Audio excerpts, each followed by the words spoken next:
माँ, आप अभी साहिल के पास चले जाओ। वैसे ही खर्चा बहुत हो रहा है। कुछ दिन उनके पास भी रह लो या सिर्फ हमारा ही खर्चा बढ़ाना है। समृद्ध ने मुंह बनाते हुए कहा। हाँ जी, आप सही कह रहे हैं। मम्मी जी, आपको भी तो थोड़ा सोचना चाहिए ना। एक ही बेटे थोड़ी ना है आपके, तीन तीन बच्चे हैं। अब बेटी की शादी हो गई, उनके घर नहीं रह सकती तो कम से कम छोटे के पास चली जाओ। वर्षा ने भी समृद्धि की बातों में हाँ मिलाते हुए कहा। ठीक है बेटा, तुम लोगों की यही इच्छा है तो मुझे छोड़ आओ वहाँ। मम्मी जी, आप साहिल भैया को यहीं बुला लीजिए, वो लेके चले जाएंगे आपको। आप तो जानते ही हैं इनका ऑफिस वर्क कितना होता है, समय कहाँ है इनके पास। मैं उनको फोन करके बोल दूंगी, आपको ले जाएंगे। वर्षा आंखें दिखाते हुए चली गई। महिमा जी नम आंखों के साथ अपने कमरे में गई और सामने मोहन जी की हार लगी तस्वीर के आगे खड़ी हो गई। देख रहे हैं आप, जिस बेटे के आने की खुशी में आपने पूरे गांव में मिठाई बांटी थी, सबको कंबल उपहार स्वरूप दिया था, बृहद भंडारे का आयोजन किया था, गांव के एक एक व्यक्ति को घर बुलाया था, आज उसी इंसान के लिए उसकी माँ किसी बोझ से कम नहीं। काश हम बेऔलाद होते, लोगों के ताने जरूर मिलते, लेकिन इतना कष्टमय बुढ़ापा नहीं जीना पड़ता। महिमा जी रो पड़ी। वो सोच रही थी क्या कमी रह गई उनके संस्कारों में, उनकी परवरिश में, जो आज ये दिन देखना पड़ रहा है। रात यूं ही नम आंखों के साथ गुजर गई। सुबह होते ही साहिल अपनी कार लेके महिमा जी को लेने आ चुका था। साथ में साहिल की पत्नी संध्या भी आई थी। दोनों ही घर पहुंचकर महिमा जी के पैर छुए। बेमन से महिमा जी ने उनके सर पर हाथ फेरा। वर्षा उन्हें देखकर बहुत खुश थी। दोनों देवरानी जेठानी किचन की तरफ चले गए।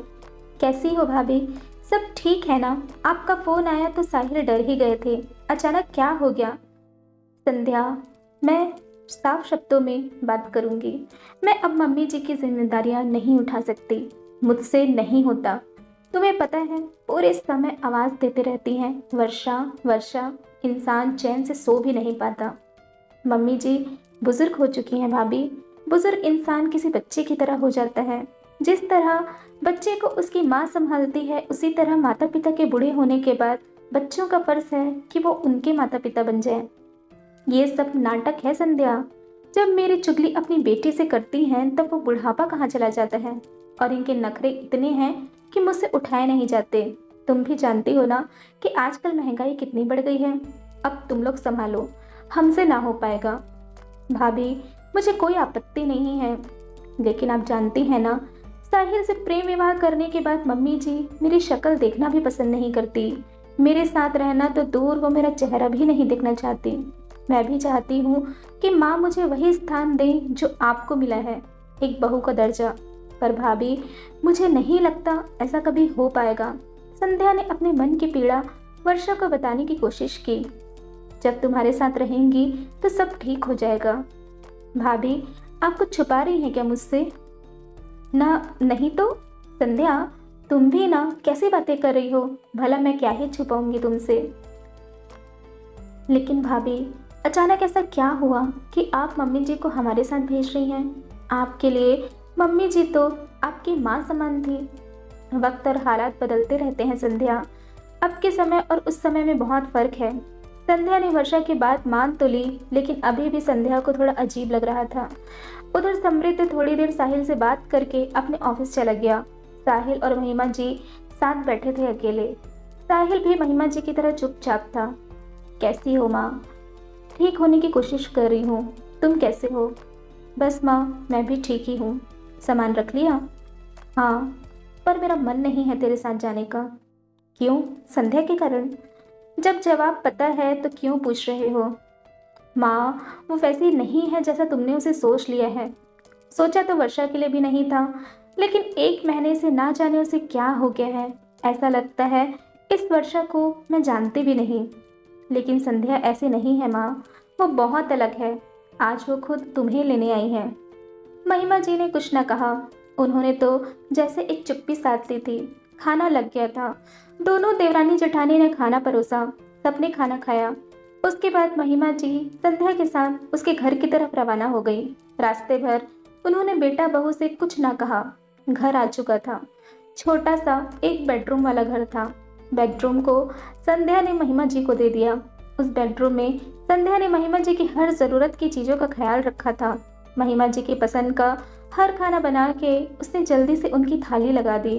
महिमा जी ने बिना कुछ कहे खाना खा लिया। दिन यूं ही गुजरते गए। बातें माँ बेटे के बीच ही होती, वो भी बहुत कम। महिमा जी उनसे ज़्यादा बात करना पसंद नहीं करती थी। संध्या हर तरीके से उनका दिल जीतने की कोशिश करती, उनकी हर ज़रूरत वक्त से पहले पूरा कर देती, पर वो नाकाम रहती। फिर एक दिन महिमा जी की बेटी निधि घर आई।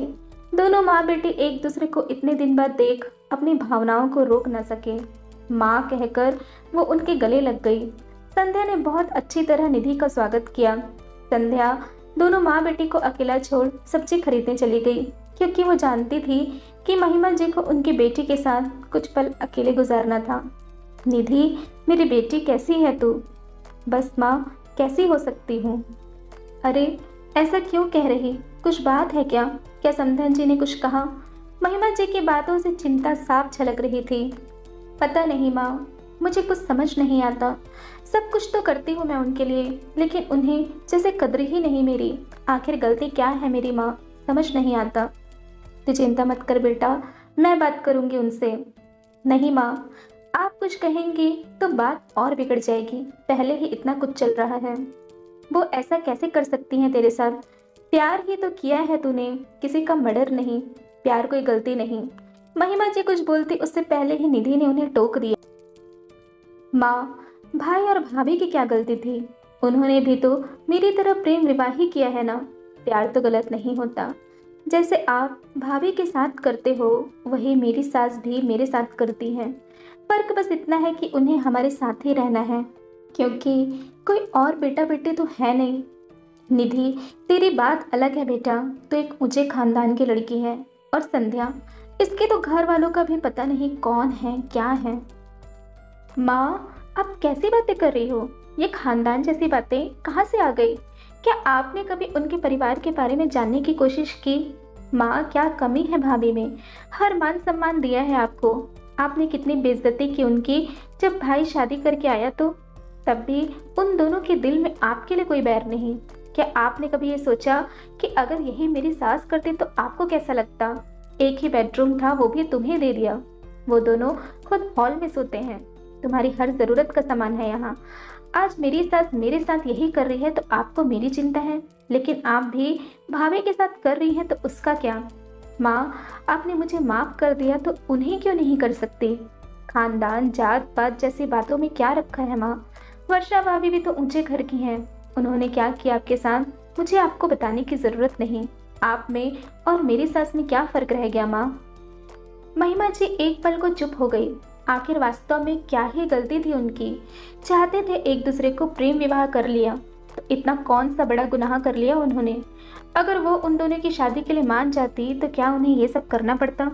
शक्ल सूरत, खानदान, जात पात जैसी चीज़ों को छोड़ क्या एक बार भी उन्होंने संध्या को इंसान की नज़रों से देखा? शायद नहीं।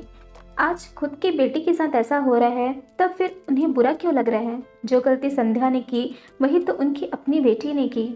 संध्या ने हर जगह उनका मान रखा, हर बार बात करने की कोशिश की, लेकिन उन्होंने कभी उससे दो बोल प्यार के नहीं बोले। साहिल की इतनी कम कमाई में भी वो पूरा घर चला रही थी, साथ ही महिमा जी की हर सुख सुविधा का ध्यान रख रही थी। फिर क्यों उन्होंने उसे सीधे मुंह बात नहीं की?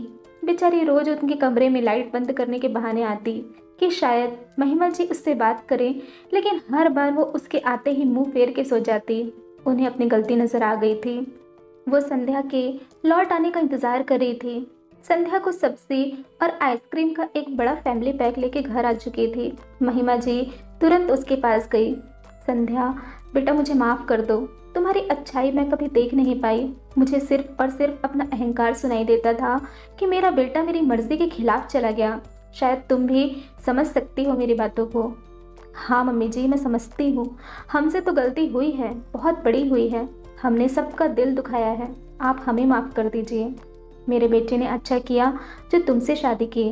वास्तव में तुम जैसी बहू मैं नहीं खोज पाती। माँ, फिर आप मुझे भी बहू का दर्जा दे दीजिए। हाँ बेटा, आज से तुम मेरी बहू हो। और उन्होंने उसे गले लगा लिया। संध्या हंसते हुए बोली, माँ तुम भी मेरी बहू हो, ये कहिए। नहीं, मैं वर्षा को माफ़ नहीं कर सकती। तभी निधि ने कहा, माँ वर्षा भाभी की कोई गलती नहीं है, जो कुछ हुआ है वो मैंने करवाया है, वरना वर्षा भाभी ऐसा कभी नहीं कर सकती थी जो आपको घर से जाने के लिए कह दे। मैंने ही वर्षा भाभी और समृद्ध भैया से कहा कि किसी भी तरह आपको साहिल भैया के घर भिजवा दें, क्योंकि अगर वो ऐसा नहीं करते तो संध्या भाभी को वो बहू का दर्जा नहीं मिलता जिसकी वो हकदार हैं। और हाँ, मेरी सास बहुत अच्छी है, उन्हें मुझसे कोई शिकायत नहीं। इतना कह के निधि के साथ सब हंस पड़े। महिमा जी को आज अपने बच्चों पर बड़ा गर्व महसूस हो रहा था। महिमा जी अपने कमरे में जाने लगी। माँ कहाँ जा रही हो? निधि ने पूछा। अपने बड़े बेटे और बहू को फ़ोन करने। आखिर उन्होंने भी मुझे सही रास्ता दिखाया, उनसे भी बहुत सारी बातें करनी है। हाँ माँ, वर्षा भाभी भी बहुत परेशान है जब से आप यहाँ आई हैं। उनको ऐसा लगता है जैसे उन्होंने बहुत बड़ा पाप किया है। नहीं, वो मेरी बड़ी बहू है, उसने कुछ गलत नहीं किया। और एक मीठी मुस्कान के साथ वो अपने कमरे में चली गई। संध्या अपनी ननन की ओर देख रही थी। उसने कहा, मुझे बहू का स्थान दिलाने के लिए आपका और भैया भाभी का दिल से शुक्रिया दीदी। आप सबने मुझे परिवार दे दिया। आपका आपके परिवार में स्वागत है भाभी। और दोनों गले लग गए। साहिल उन सब की बातें सुन रहा था। उसने राहत की सांस ली। आखिर वो भी उन सब के साथ उनके प्लान में शामिल जो था। तो आप लोगों का मेरी कहानी सुनने के लिए बहुत बहुत शुक्रिया। अगर आपको ये कहानी पसंद आती है तो मुझे कमेंट करके ज़रूर बताइएगा। तो मिलती हूँ मैं आपसे अगली कहानी में। अपना ध्यान रखिए।